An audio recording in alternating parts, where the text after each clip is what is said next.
That's good, that's good. I like the spacing. A bit far, but it's not the end of the world. Here, challenge. Yes, yes. I like that you didn't turn for it. So here, if you want to shoot, you need to wait for the bounce. You need to shoot it here. If you shoot it here, before it bounces, your ball's always gonna die on the ground. And you need to recognize these moments where you have a lot of time. I'm just gonna come back and look at your turn. I think you turned just too tight for nothing. Yeah, you could have just taken your time just a bit more.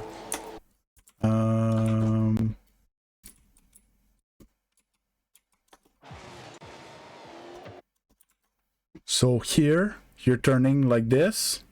Like you're turning as soon as possible. When I would have liked you to take your time, get around the ball. Like you have plenty of time. There's nobody going for that ball. You need to recognize that. Take your time, go around the ball, and then have a good contact on the ball.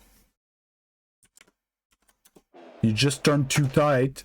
Like you had not finished turning that you had to shoot right away. Just take a wider turn when you have time.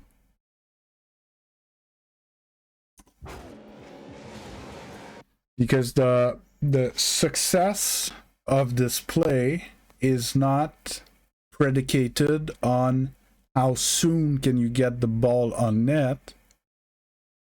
It's on what quality of shot you're going to put on net. Power, accuracy, general quality, right? So here you try to hurry. We try to hurry when we try to beat someone. When we want to do quality, we need to take our time, take a good line, have good speed, momentum, and contact. And another thing, if you're ever in this situation, you can just drive. Here with the ball coming like this, you just drive at it. It's going to hit your car and then go back like this. And probably just fall here. And then you can take another shot on the second bounce. You see what I mean? Well, you could volley it, like chip and volley. Or with the space that you have, I'm pretty sure you can let it bounce and then power shot it. Bounce dribble, basically. Still a decent attempt. It was a good, the right idea. Yeah, see? That's hesitation. Because of the read, because the ball's on the ceiling. In Rocket League, you go or you don't. You cannot go eventually. It's not gonna work. Because the higher you go, the sooner the guys are gonna go. I'd rather you go now and miss the ball than you doing this weight thing, because you're not gonna improve by waiting for the ball to be at a comfortable height. So either you go or you don't. You decide that you don't go, you rotate. And if you go, you go though. Fast aerial, let's go. Here you hesitated too long, you got dusted.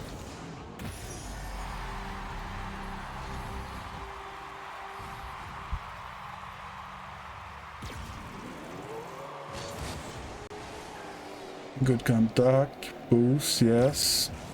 Okay, happens. Ooh, I see that often. You miss, you rotate. You miss, you rotate. Instant rule.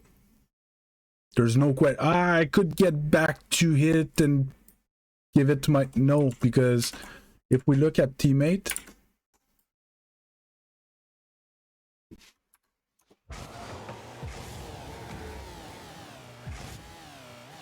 Soon as you miss, he goes for this ball. You missed. And then he had to slam on the brake because you were going again. You missed your rotate. You missed your chance. Get back in position and get ready for the next one.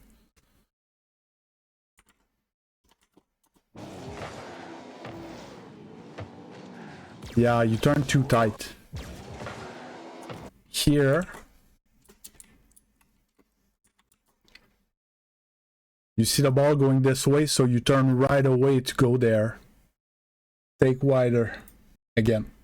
Because you're gonna have some times to reline up to the ball and get a proper hit instead of, like, you know, halfway through your turn you need to make the perfect hit type thing.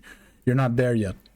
Just take your time and take wider, and eventually, just naturally with time, you're gonna start cutting this curve. Is gonna be tighter and tighter and tighter, and eventually you're gonna be able to just power slide 180 and jump and be on target. But we're not there yet. Take your time. You kind of adjusted. Great touch towards mid. Okay. Normally, people have the opposite problem. Here, you need to stop looking at this ball. Like, what's your intention here? Like, your car movement made your intention very clear, but your camera is not. You're not going for this ball. Oh, going back and shoot again. Okay, but there's your teammate as well. And there's the other guys. So right now, you're rotating. Okay, and you don't need to see the ball in the ceiling to rotate, but you need to see where your teammate is and where there's boost on the field. That's what you need. So right now, I would have liked you to go into car cam and notice that your teammate is empty and find a place to go get boost, right?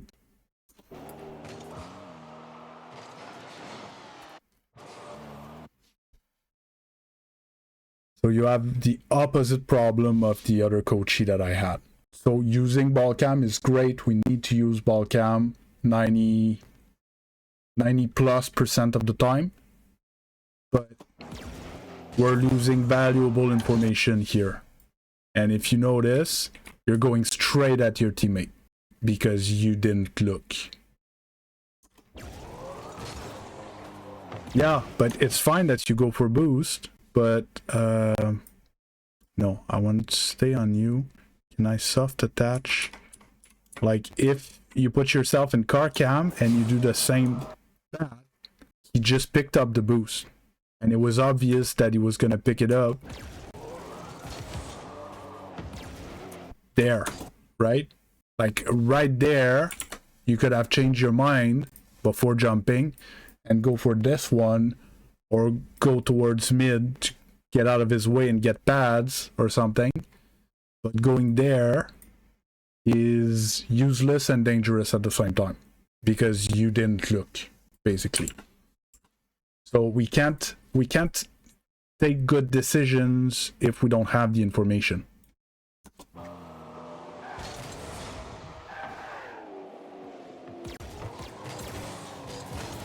I sense hesitation here.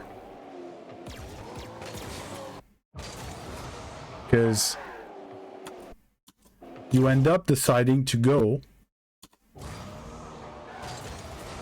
but if you decided to go there instead, maybe you beat him to this ball. You decided to go when he was finally beating you.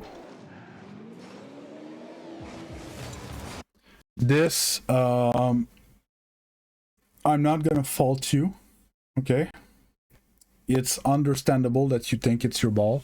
Oh, okay. No, then. So, if you were playing this free ball, you're right, it's your ball. But in the case that teammate can go again and you're well positioned in net-ish, you should let teammate go back for it and be patient. If you were going for your ball because teammate played, so it's my turn.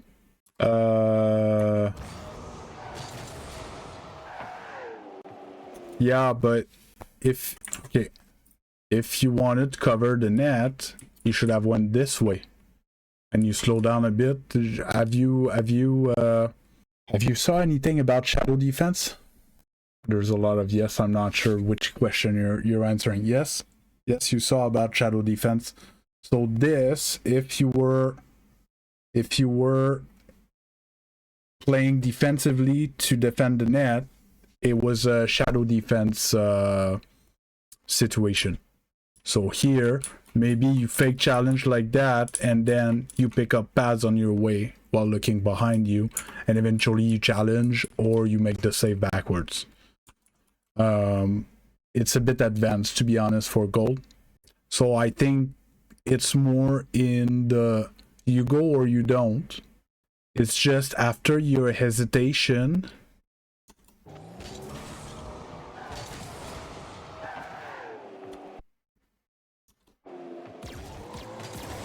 it's, to be honest, it's all okay. It's just here when you started boosting like that, I have a problem with this. It's either like you cover or you cover, but this is a challenge. You see what I mean? And if you're going to challenge, you need to try to get there before him. I'm not sure you disturbed him much. I'm pretty sure he was just unable to... Yeah, I never saw you. He never saw you.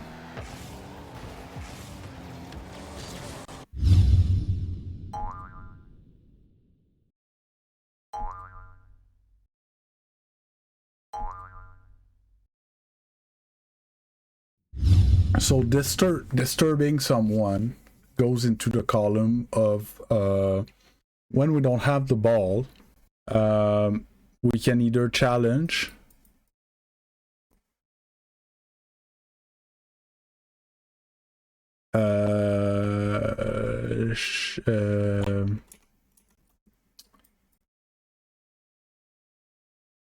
shadow defense or goaltending.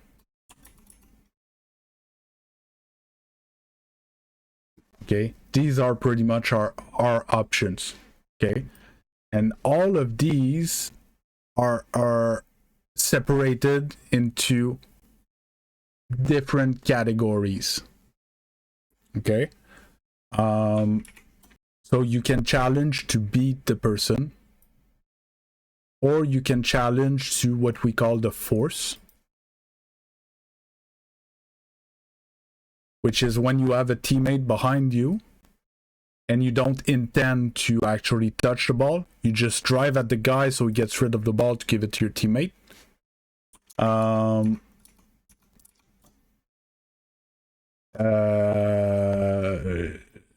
Dunking, going for a dunk, they're all into the challenge category, or actually beating someone is in the challenge category.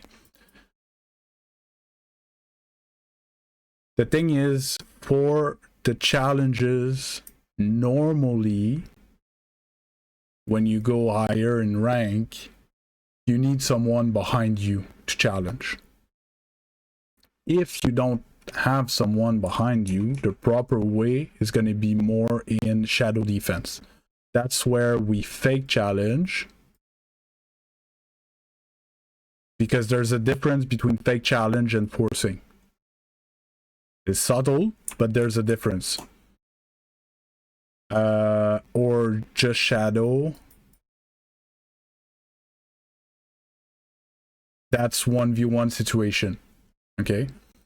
But you did not shadow here. You challenged.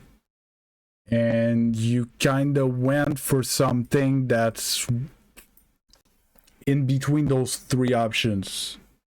Kind of wanted to beat him to the ball, but didn't read that he was beating you. / maybe dunked him because you were a bit late, or force him in your corner. It's just, these are not optimal when you're last man.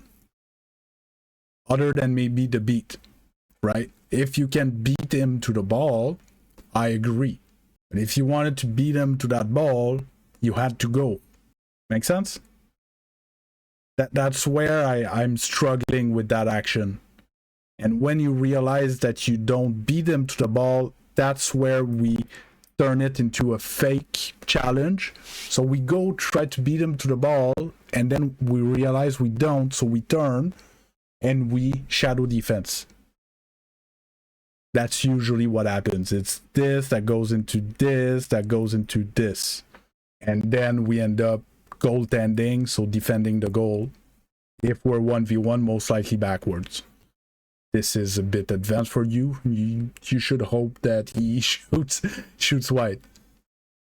Okay, but the problem that I have with this comment is you just ended up doing nothing and you're lucky you didn't shoot on net.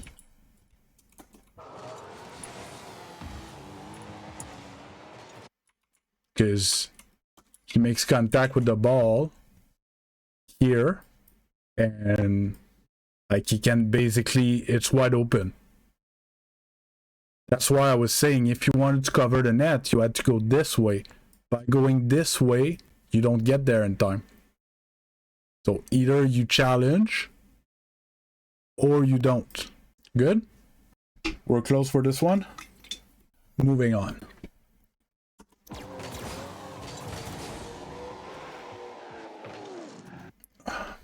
He's gold platinum.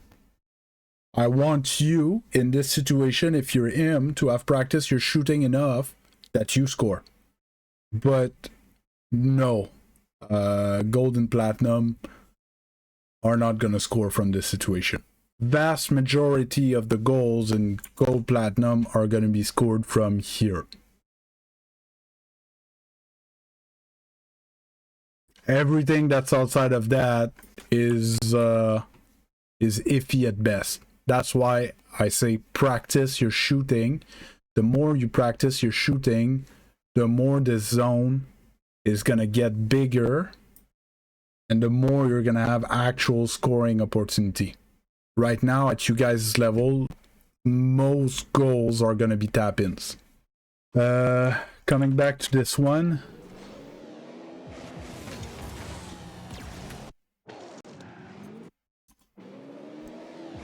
Yeah, this one is right. It's your ball. At higher level, no, it's not, but at your level, it's definitely your ball. He should have rotated and left it to you.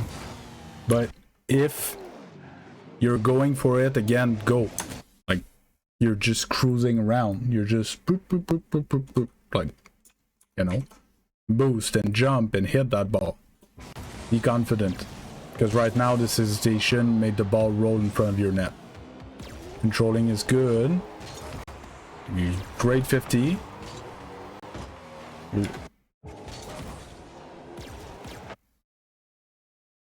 What are your plans with this ball? Can you keep hitting that ball towards net? No. No more if he messes up. You need to assume that they're gonna hit the ball. No more if he messes up. Can you put that ball towards net? Yeah, well, to be honest, even if he messes up, can you push that ball closer to their net? No. Therefore, you rotate. That's it. Because your teammate... Look at your teammate's position. Like, you're irrelevant in this situation, and then you jump and put yourself even more out of the play. Like, he's gonna take care of that. If you rotate, you're gonna be behind him in time to play after him. But if you throw yourself outside of the play, you won't, and you leave him alone. There. No, your teammate did his job. He didn't need you. Now you could already have been this. Could already have been here with 2 or 3 pads. And then you finish your rotation, taking another pad, and look, and then go for this ball. We're gonna start playing faster when we're gonna start rotating properly.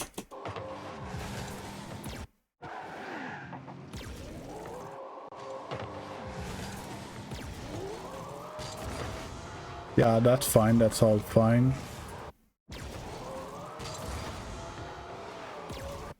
Teammates in front of you and he's going. Whether he's backward, whether you would have a better touch, I don't care.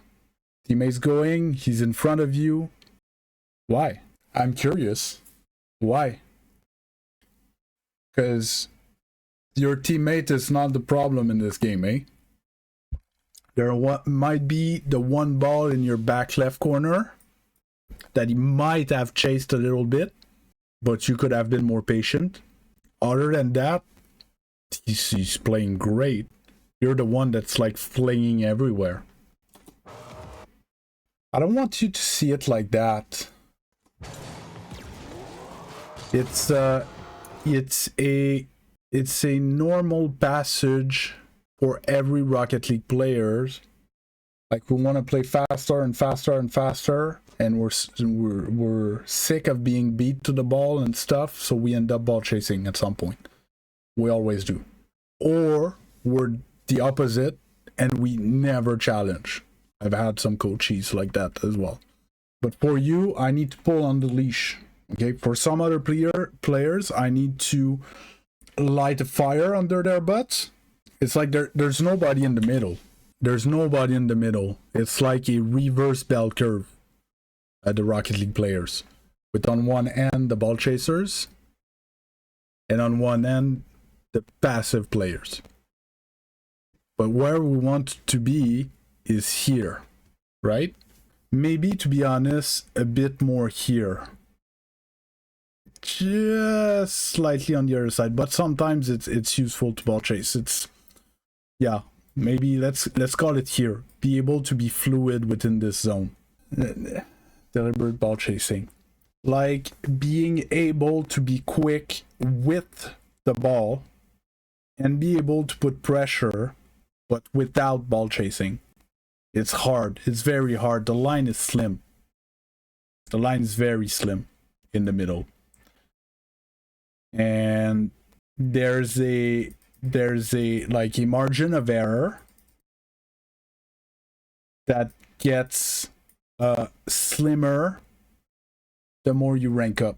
When you're gold, you can get away with quite a lot more than when you're in plat, than when you're in diamond, than when you're in champion, then to get to grand champion, right?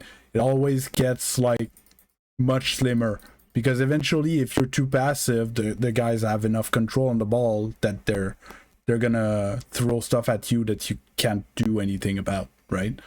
For people that ball chase, I try to push them a bit more towards the middle, and for people that are too passive, I try to push them a bit more towards the middle, right? This is where we want to be. And the rules are, you see your teammate, because if you see your teammate, you know what's crazy about Rocket League? He doesn't see you. And this is a realization that not everyone has. Look at this. You see your teammate doesn't see you. It's as simple as that. So if you see your teammate and he's not going away from the ball, it's his ball. That's it. You need to be responsible for what you see.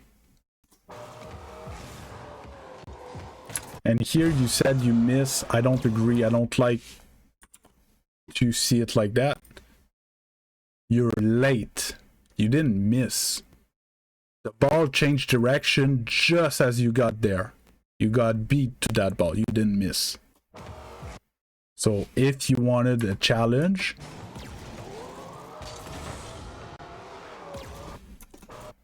you had to be here, now. No, you had to be there earlier. If you wanted to challenge this ball, you had to be there earlier, not in a different position. You didn't miss the ball, you got there late. He beat you to the ball. In part because it wasn't your ball, because there's a teammate there. And what happens? Okay, a key word in your sentence: after your teammate's challenge, you end up going for the ball before his challenge. You wanted to go after, you had to wait for his challenge. If you wanted to go after his challenge, you should have been here. And then go on this ball once your teammate has gone. You didn't go after his challenge, you went before, even though he was in front. Because you can't react here. If you say that you wanted to go basically in between this touch and the time you got there, like, you can't react. There's no way you can react to the challenge. If you want to go after, give yourself a bit of distance and let your teammate challenge. It's gonna pop a ball, and then you can go for this one. This is your turn while he is rotating. Because by going on this challenge, you guys aren't covering anything on the field. Well, yes, he challenged. He made the guy play the ball around him, but you didn't give him time to challenge. Thanks for watching. If you enjoyed, please consider subscribing. If you're interested in getting coached, please join the Discord and open a ticket in the channel coaching request. That's about it for today. See you next time, and good luck on the grind.